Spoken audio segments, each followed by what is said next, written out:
very good evening. Welcome back to Bharat Varta and Swarajya. This is a joint podcast that we are hosting. My name is Sharan Sethi, and I'm going to be hosting this particular episode with Professor R. Vaidyanathan. A little bit of an introduction about him, although he doesn't need one. Professor Vaidyanathan is a retired professor of finance from the Indian Institute of Management, Bengaluru.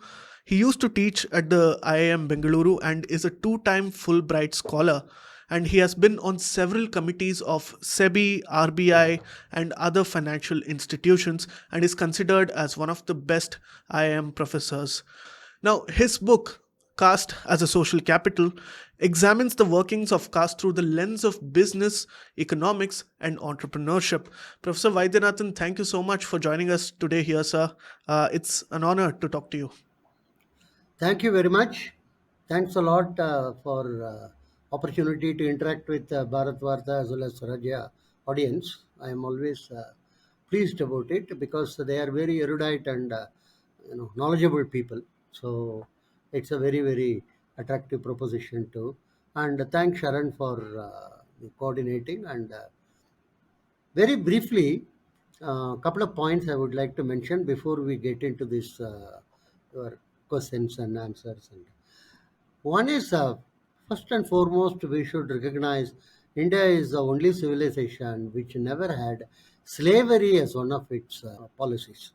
Islamic civilization based on slavery. Actually, you may recall we were ruled by slave dynasty for a short period of time in our history before the collapse of the uh, Mughal rule and the arrival of the British. Anyhow, and everybody knows the US and many of the European countries were built on slavery, but we never had slavery as one of the principles. That's the first point. Second is caste. Earlier it used to be Varna and four type of Varnas and other thing, and now the Portuguese word caste is used. It's a costa actually. When they conquered the Latin American, the Southern American countries, they began to call in terms of conquista casta, and that casta was translated. When the Portuguese were in India, that somehow it got stuck and then got used and became caste. Otherwise, jati is the traditional name given for it. Earlier, we used to have fourfold and third point I should like to mention is before 1881 first census of British, hierarchy was never created in the caste system. The hierarchy that Brahmin, Kshatriya, Vaishya, Sudra, this was created in the British 1881 census. Let me repeat it. Prior to that, caste were existing, no doubt about it, but there were no this hierarchy. The only example given is everybody quote this Rigvedic chanting in terms of the they that Brahmins came from the head and Vaishyas from the stomach and Kshatriyas from the heart and Shudras from the feet. And that is a hierarchy. It's not actually a correct interpretation because feet is worshipped in our system. If you go to Vaishnava temple, they will keep a crown on your head. It's a feet of the god actually. And everybody who goes to Tirupati, first question asked you, did you see the feet?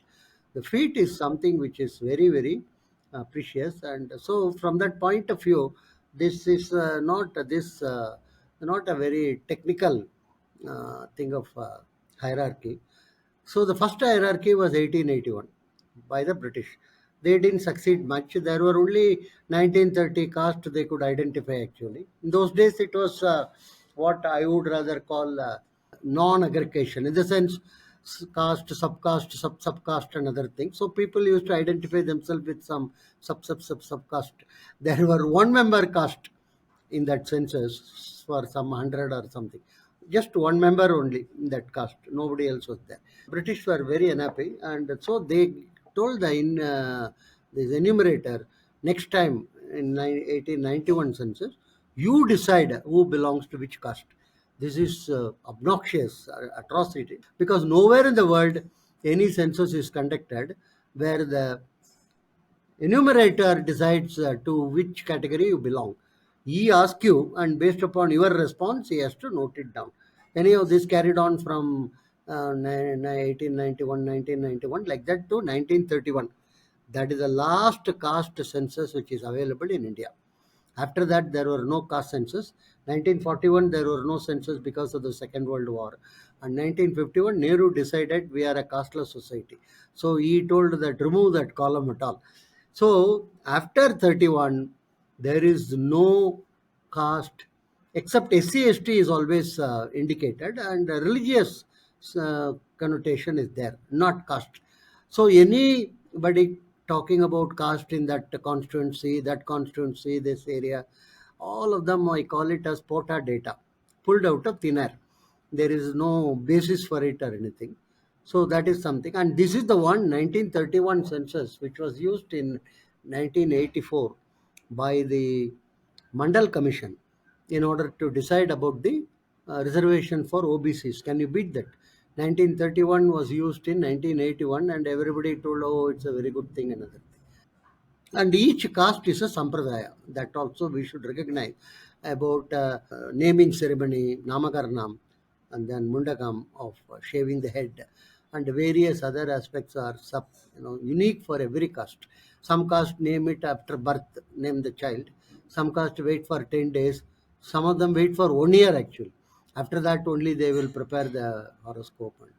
So each caste is a what one can loosely call a sampradaya and separate thing. You cannot order everybody should shave their head after 5 months or something. There won't be any barbers available in the country. So this is the type of brief thing I want to mention to you. Now you can shoot. Thank you so much, sir. Sir, I'd like to begin with, in fact, I'm glad that you touched upon the 1881 and the 1891 census, where you said that a certain numerical identification of caste groups was attempted by the British, and that methodology has been carried on even after independence, where you see even the Mandal Commission using the data that was acquired from the 1931 census. So in that sense, even today caste census is a very politically sensitive subject. So how accurate are we in terms of getting our numbers right and getting the kind of identification right? And tell us a little bit about the disadvantages or even the possible advantages of conducting censuses like this. You see, it's not very as easy as it is made out. Caste census, 2007, 2011, it was attempted when P. Chidambaram was the Home Minister as an additional, what one can call, activity for the regular census. People were asked their caste and something like 3.8 million households were covered with 4.6 million entries, 72 households per caste, if you believe it. And there were 60,000 entries which are confusing because it's not very easy. Because when you ask a person a caste in a TV studio, you would talk about the Tevars, Nadars, and Shettis, and Yadavs, and Kurmis. But at the ground level, every individual identifies himself with a sub area of that caste. There are 405 caste of Jats, actually, subcaste. So, where does it identify? And then there is a lot of difference between, like we were lightheartedly discussing, SHETTY, SETTY, then NAIK, NAYAK, and all these things. So, anyhow, there was a huge classification problem. Government of India handed it over to Niti Aayog, which is the successor to Planning Commission in 2016. Niti Aayog got two huge steel almirahs and then kept all the tapes inside with lock and key. Key would have been thrown out, I think. So that's a position of the last caste attempted census. Karnataka attempted in 2017 when Sudaramaya, the current chief minister, was earlier chief minister, 2017. Karnataka conducts very often the socio-economic surveys and other things. And that also has been kept inside two huge, what one can call, Godrej almirahs, Godrej or any almirah, and key has been thrown out. The reason is in Karnataka, it is generally believed that Linkayat and Okaligas constitute a very major chunk of the caste. Linkayats are supposed to be 18 to 19%. Okaligas are supposed to be 12%. This is the belief, I would say. And actually, the leaked data suggests from that survey 2017 that Linkayats are not as many number as it is claimed. It's around 12% or something. Okaligas are less than 10%. and so that survey was not released. And it was found out Muslims and Dalits constitute 42% of Karnataka. So Dalits is roughly of the order of 18-20% Muslim, plus other smaller caste, Kurubas, Idigas, and who belong to the Haginda category of Siddharamaya. And all of them put together is around 45 to 50% of the population. Anyhow, that census has also not been released. So there are some clamor that there should be a caste census. Again, people are talking about it. I don't know how much it is going to be useful, how much it is going to be like Priyanka, Dipankar Gupta, then renowned sociologist from Delhi, says it is frozen by the British. These four categories in the hierarchy. Earlier to that, there were no hierarchy. All castes were there, but nobody was superior, inferior, and other nothing. And it was actually flowing in the sense some so-called lower caste became middle caste became, some of the Kshatriyas became Purohit caste, some of the Purohit caste became Vaishyas, and this was going on. But Britishers froze it in terms of fourfold. One of the four category only you can belong till your death. That is the thing. Anyhow, caste census is again being talked about. I'm not very sure how much it will be successful in terms of practical, issues in term identification. Okay. To what degree do you think there is caste consciousness? Because usually it is said that now, when you look at the surveys and the sociology textbooks, it's said that there are thousands and thousands of castes, even in several progressive states, progressive as in from the point of view of social indices. But when the application of caste comes into the picture, you can largely say that the caste conscious is there during marriage or during elections. But it also varies from each state to the other, sir. So how do we understand this? Because from each town in India, it is quite different. What I have argued in the book is caste unites in business and commerce, caste divides in politics. This, I think, is the core theme of the book actually. And what you say is in marriage time, no, it is recognized. For instance, childbirth. Different caste treat the childbirth differently. Even a pregnant woman, actually, in terms of what is nowadays called a shower for pregnancy, even that, how she is treated. And similarly, death, it's not just marriage. Post death ceremonies are different for different caste.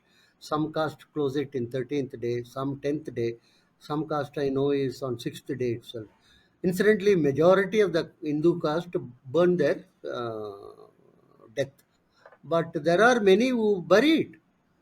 Not all of them burn it actually. So after burial, for instance, a good segment of the Linkayat bury it actually.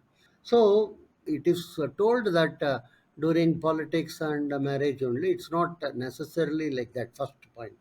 Second is during politics also, the way you identify caste is very important. There are 91 classification in Lingayat.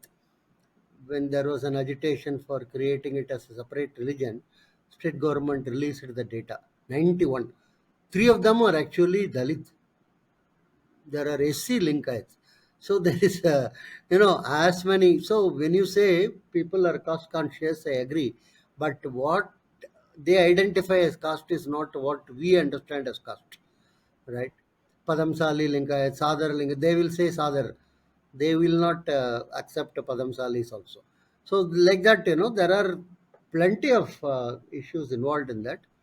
So that is the point. Caste consciousness is there across the country, all over the country.